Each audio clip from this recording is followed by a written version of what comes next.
ছাত্র যুবরা আমাদের আছে, ছাত্র যুবরা আমাদের ভরিয়ে দিয়েছে, তারা আমাদের আশীর্বাদ করছে, পায়ে পায়ে হাঁটছে, মানুষের জনসমর্থন আদায় করছি।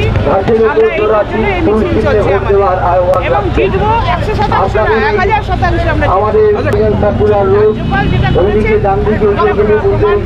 প্রমাণ নিশ্চয়ই হবে। এবং এটা অলরেডি যা ঘটনা ঘটছে, মহিলা তো আর মিথ্যে মিথ্যে অভিযোগ করছেন না, মহিলাদের সুরক্ষার কথা বলে। আর রাজ্যপাল নরেন্দ্র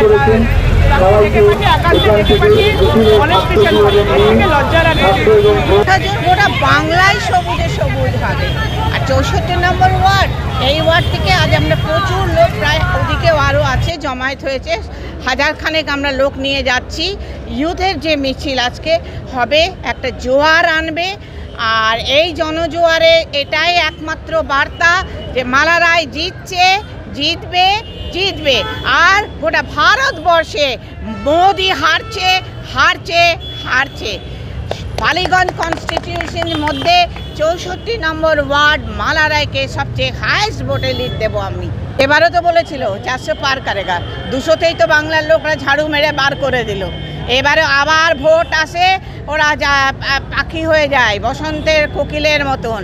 ডেলি প্যাসেঞ্জারি মোদি অমিত শাহ, ডেলি প্যাসেঞ্জারি, যতই ডেলি প্যাসেঞ্জারি করুক, বাংলার মানুষরা খুব সচেতন, কারণ বাংলার মানুষরা লিটারেট, কারণ বাংলার মানুষরা ধর্মনিরপেক্ষতা ভালোবাসে, বাংলার মানুষরা একতা সংহতি ভালোবাসে।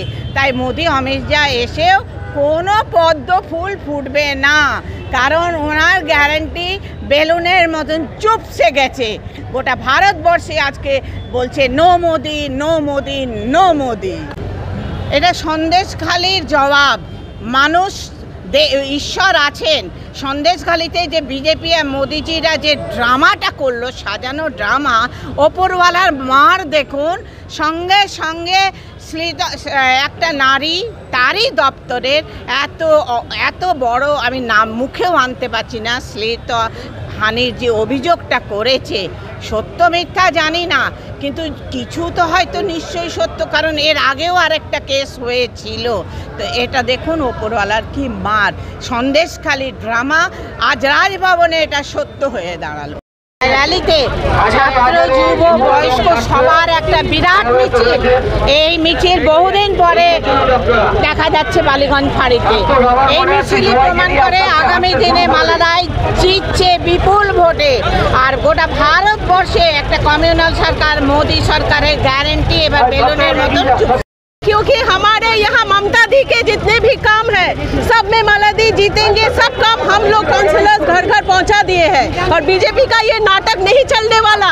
संदेशखाली में भी आप स्टिंग ऑपरेशन देखे हैं, अभिषेक ने जो कहा वो आप देखे हैं। ऐसा नाटंकी से नहीं चलता, जुमलाबाजी से नहीं चलता।